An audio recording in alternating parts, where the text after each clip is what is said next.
Okay, so today we are going to shoot some footage for everybody. It's the first of what we hope to be a lot of videos to come. We have customers that will ask from time to time just about, you know, general things, and so we figured if we gave some feedback and answered some questions by way of video, it'd probably be a little more entertaining than just responding to emails.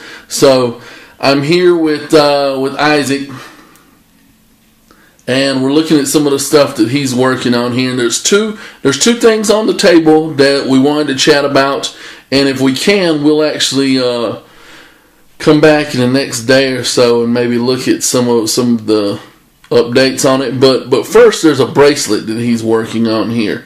And for those that have been to our YouTube channel, they saw another bracelet that we were doing for a woman named Dee, and that was a little while back, but that was a custom bracelet.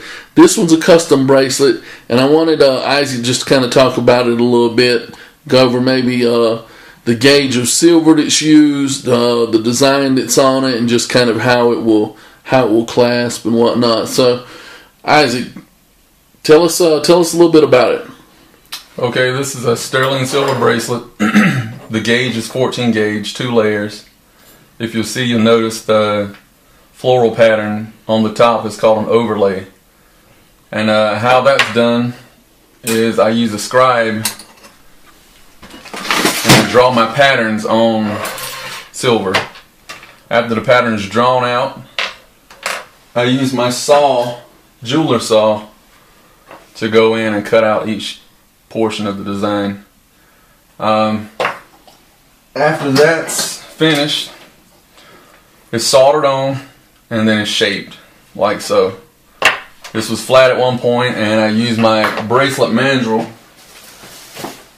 and mallet to shape the bracelet to its current form.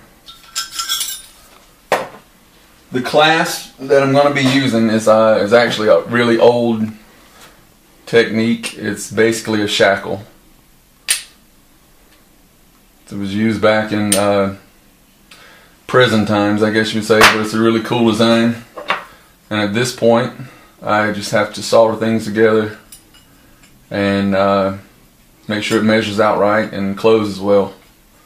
At that point, I'll use a pin that will secure it. Hold it there just a second. Let me get a close-up. It'll connect to this jump ring, and once it's connected, you'll never lose the pin because it will only come out as far as the bracelet will allow to open. So it'll come out this far, and then it'll close, and when you turn it, it tightens up. So that's what you use now. That's the point I'm at. And also I'll be using gold accents to be on the bud of the flower.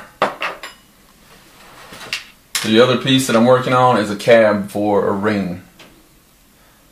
The materials that I use here is ebony wood, fossilized ivory. This is Lone Mountain turquoise. It's actually a lower grade Lone Mountain. I'm going to be using red coral from the Mediterranean and possibly some lapis. So I'm starting to make my cab first. That's usually the beginning process of each piece, since it's the focal point. This is going to be a very large ring, possibly a man's ring, and we'll also have inlay in the band, and that's where I'm at right now currently with the design. Alright, so like I said, this is the first of what we hope will be many videos. We hope the people that follow us on YouTube and, you know, come to our site will like it. Other than that, you know, we'll keep trying to design out some new stuff. We thought too that we'll probably draw out designs so that you can kind of see it a little more in a fleshed out version than than just maybe from scratch, because it's kind of hard to really see unless you've been in the process enough that you can understand. So thanks everybody. We'll be back soon.